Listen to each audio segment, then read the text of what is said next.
লাঠি বৈঠক পুলিশ বাড়িত রাজপথে নেমে আসুন। সাধারণ শিক্ষার্থীরা ছাত্রীকে মোকাবেলা করে অধিকার আদায় করে ছাড়বে ইনশাআল্লাহ। সাধারণ শিক্ষার্থীরা খুশি উঠবে, ছাত্রীদের সমালোচনা করে ছাড়বে ইনশাআল্লাহ। আমরা সকল ছাত্রীদেরকে স্পষ্ট করে বলবো, আপনারা ঘরে বসে থাকবেন না, রাজপথে নেমে আসুন, নিজের অধিকার আদায় করে নিন। সরকার কখনো আপনার অধিকার আপনাকে দিবেন না। আপনার অধিকার আপনাকে আদায় করে নিতে হবে।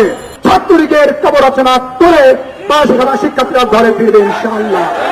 শিক্ষা ছাত্রলীগ একসাথে চলে না, শিক্ষা ছাত্রলীগ ঢাকা বিশ্ববিদ্যালয়ে আজকে যে নির্যাতনের ঘটনা জন্ম দেওয়া হয়েছে, আমরা মনে করি এর মাধ্যমে বাংলাদেশ ছাত্রলীগ 1971 সালের সেই কালো দিনের পুনরাবৃত্তি করেছে। আমাদের বোনদেরকে যেভাবে পাছার মধ্যে পিটিয়েছে তারা, এটি কখনো সভ্য সমাজে কাম্য হতে পারে না।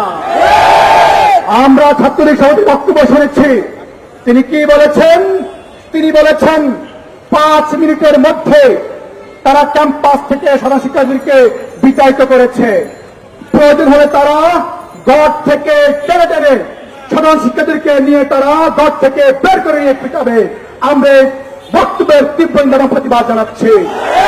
আমরা ছাত্রীকে সবাইকে স্পষ্ট করে বলতে চাই, যদি ক্ষমতাকে সাহস থাকে, লাঠি বৈঠক পুলিশ বাড়িতে রাজপথে নেমে আসুন। সাধারণ শিক্ষার্থীরা ছাত্রীকে মোকাবেলা করে অধিকার আদায় করে ছাড়বে ইনশাআল্লাহ। এই আন্দোলন, এই সংগ্রাম, এই কোটা বিরোধী আন্দোলন কোন দলের নির্দিষ্ট আন্দোলন নয়। আমরা সরকার বাহাদুরকে স্পষ্ট করে বলতে চাই, আপনি এই যৌক্তিক আন্দোলন মেনে নেন। কারণ হয়েছে, না হলে সাধারণ শিক্ষার্থীরা খুশি উঠবে, ছাত্রলীগের সমালোচনা করে ছাড়বে ইনশাআল্লাহ। আমরা সকল ছাত্রদেরকে স্পষ্ট করে বলবো, আপনারা ঘরে বসে থাকবেন না, রাজপথে নেমে আসুন, নিজের অধিকার আদায় করে নিন। সরকার কখনো আপনার অধিকার আপনাকে দিবেন না। আপনার অধিকার আপনাকে আদায় করে নিতে হবে। আজকে ইসলামী ছাত্র আন্দোলন বাংলাদেশ রাজপথে অবস্থান জানান দিয়েছে।